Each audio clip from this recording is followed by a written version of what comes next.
ერთბოლიანი, უფრო გამოსადეგი ტიპი არის. მაგრამ ნუ ზოგჯერ ობიექტს აფუჭებს, ამიტომ ზოგჯერ გიწევს, რომ სათითაოდ ბოლიანი. ხო?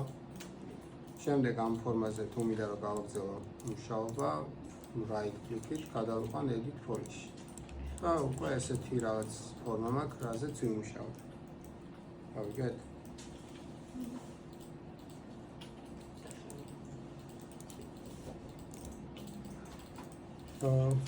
კარგი.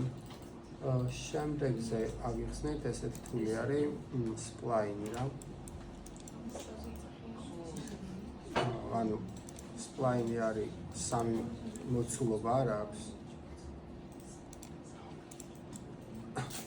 და ანუ შეგიძლია რომ რაღაც ესეთი ფორმები გააკეთო რა.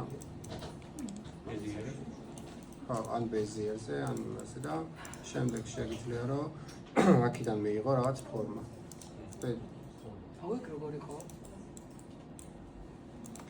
ანუ აქ ხო create tab-ში რო გადახვალ, აქ ხო არის standard primitives.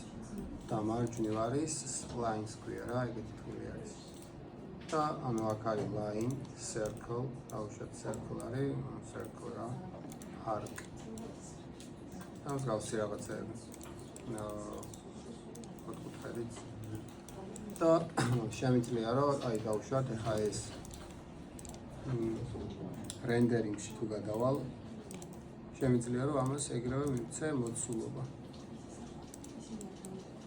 მივხვდით, ანუ რა ფორმას აქვს spline დახაზავთ, ან დახატავთ, აი შეგიძლიათ რომ მოცულობა მისცეთ ეგრევე.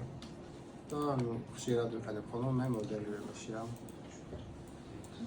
ხო, და მაგას აგიხსნით შემდეგზე და თუ კორონას ჩაგვიწერენ, მატერიალებსაც აგიხსნით.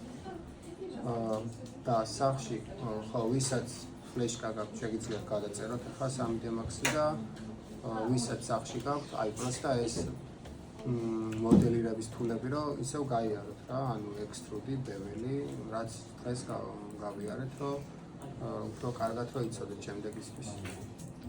კარგი.